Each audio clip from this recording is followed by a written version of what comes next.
তিনটি স্বপ্ন দেখা ধনী হওয়ার আলামত।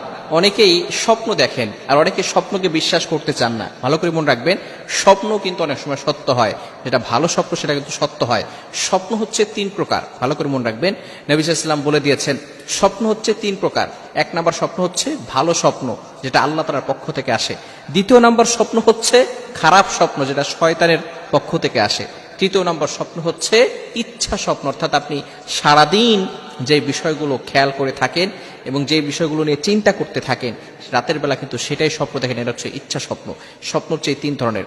তবে স্বপ্নের যে একটা ব্যাখ্যা হতে পারে, এটা কিন্তু আমাদেরকে বিশ্বাস করতেই হবে।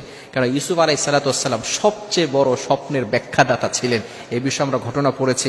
যারা ইউসুফ আলাইহিস সালাম যে ঘটনাগুলো আছে এবং সূরা ইউসুফের ব্যাখ্যা পড়েছেন, তাদেরকে এটা বলে দিতে হবে না যে ইউসুফ আলাইহিস সালাম সবচেয়ে বড় স্বপ্নের ব্যাখ্যাদাতা ছিলেন। শুধু তাই না, আবু বকর সিদ্দিক রাদিয়াল্লাহু আনহু তিনিও স্বপ্নের ভালো ব্যাখ্যা করতে পারতেন। এবং মুহাম্মদ ইবনে সিরিন, উনি ওনার যুগের সর্বশ্রেষ্ঠ স্বপ্নের ব্যাখ্যাদাতা ছিলেন।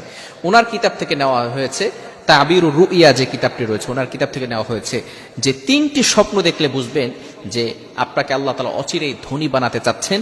এগুলো হচ্ছে ধনী হওয়ার আলামত। নাম্বার 1, এক নাম্বার স্বপ্ন, যে স্বপ্নটা দেখলে বুঝবেন যে আল্লাহ তাআলা আপনাকে ধনী বানাতে চাচ্ছেন, সেটা হচ্ছে আপনি স্বপ্ন দেখছেন যে আপনি কন্যা সন্তানের বাবা হতে যাচ্ছেন। অনেকে এই স্বপ্ন দেখে যে তার একটা কন্যা সন্তান হয়েছে। কন্যা সন্তান হওয়া মানে হচ্ছে আল্লাহ তাআলার পক্ষ থেকে বরকত আসা। ওই ঘরের ভিতরে আল্লাহ তাআলা সম্পদের ব্যবস্থা করেন, ওই ঘরের ভিতরে আল্লাহ তাআলা বরকতের ব্যবস্থা করেন। অনেকে আমরা কন্যা সন্তান নিতে চাই না, প্রথম সন্তানটা আমরা ছেলে নিতে চাই। অনেকে এমন রয়েছে, প্রথম সন্তান যদি মেয়ে হয়, কন্যা সন্তান হয়, তাহলে তারা মনে মনে একটু রাগান্বিত হয়। মনে রাখবেন, সন্তান দেওয়ার মালিক হচ্ছেন আল্লাহ। আল্লাহ তাআলা কাউকে ছেলে সন্তান দেন, কাউকে আবার মেয়ে সন্তান দেন, কাউকে আল্লাহ তাআলা ছেলে সন্তান দেন না, মেয়ে সন্তানও দেন না।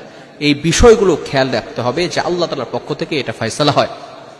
এক নাম্বার হচ্ছে, যে ব্যক্তি এই স্বপ্ন দেখে যে তার কন্যা সন্তান হয়েছে, কন্যা সন্তানের বাবা হয়েছে অথবা কন্যা সন্তানের মা হয়েছে, ওই ঘরের ভিতরে আল্লাহ তাআলা বরকত দিয়ে দিবেন, সম্পদের ব্যবস্থা করবেন। এই স্বপ্ন দেখলে বুঝবেন যে আল্লাহ তাআলা অচিরেই আপনাকে ধনী বানাতে যাচ্ছেন। নাম্বার 2, দ্বিতীয় নাম্বার হচ্ছে, যদি কোনো ব্যক্তি কাবা শরীফের স্বপ্ন দেখে যে কাবা শরীফ সে তাওয়াফ করতেছে। এভাবে অনেকে আমাকে ফোন দেয় যে হুজুর, এই স্বপ্ন দেখেছি যে আমি কাবা শরীফ তাওয়াফ করছি। যদি এই স্বপ্ন আপনি দেখে থাকেন, তাহলে এটা কল্যাণকর স্বপ্ন। এই স্বপ্নের মাধ্যমে আল্লাহ পাক রব্বুল আলামিন আপনাকে সম্পদশালী বানাবেন, আল্লাহ তাআলা আপনাকে কল্যাণ দান করবেন। আর যাকে আল্লাহ তাআলা কল্যাণ দান করেন, ওই বান্দাকে কেউ কখনো ক্ষতির দিকে ঢালতে পারবে না। বিশেষ করে আল্লাহ পাক রব্বুল আলামিন পবিত্র কোরআনুল কারীমের ভিতরে নিজেই বলে দিয়েছেন, 28 নম্বর পারা 17 নম্বর পৃষ্ঠার 10 নম্বর লাইন, সূরাতুত তালাকের 3 নম্বর আয়াতে, ওয়া মান ইয়াতাওয়াক্কাল আলাল্লাহি ফাহুয়া হাসবু। যে ব্যক্তি আমি আল্লাহর উপর ভরসা করবে, আল্লাহ তাআলা যাকে কল্যাণ দিবে, সেই তো আল্লাহর উপর ভরসা করবে। ভরসা করলে আল্লাহ তাআলা তাদের জন্য যথেষ্ট হয়ে যাবে। আর আল্লাহ যদি কারোর জন্য যথেষ্ট হয়ে যায়, তার আর কিছুই লাগবে না।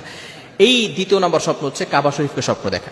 নাম্বার 3, তৃতীয় নাম্বার হচ্ছে, যদি কোনো ব্যক্তি দেখে যে সে মানুষের ইমামতি করছে, তাহলে আল্লাহ তাআলা তাকে নেতা বানাবেন, অর্থাৎ তাকে আল্লাহ তাআলা সম্পদের ব্যবস্থা করবেন। এই তিনটি স্বপ্ন যদি আপনি দেখেন, তাহলে বুঝবেন যে আল্লাহ তাআলা আপনাকে সম্পদ দিতে চাচ্ছেন। তবে এই ক্ষেত্রে অবশ্যই আপনাকে আল্লাহর কাছে দোয়া করতে হবে, সঠিকভাবে সম্পদ নেওয়ার ট্রাই করতে হবে, হারাম ভাবে নয়। মনে রাখবেন, আল্লাহ তাআলা আপনাকে যে রিজিক বরাদ্দ করে দিয়েছেন, সেটা আপনার আসবে। আপনি যেভাবে ইনকাম করেন, তবে আপনি যদি হালাল পন্থা বেছে নেন, তাহলে সেটা হালাল ভাবে আসবে। যদি হারাম পন্থা বেছে নেন, তাহলে সেটা হারাম ভাবে আসবে। এজন্য হারাম থেকে দূরে থাকতে হবে। হারাম থেকে দূরে থেকে যদি হালাল ভাবে চলেন, তাহলে কিন্তু আল্লাহ তাআলার পক্ষ থেকে সাহায্য আসবে। আসুন আমরা সঠিক পথে চলার চেষ্টা করি। আল্লাহ তাআলা আমাদের সকলকে বুঝার তৌফিক দান করেন।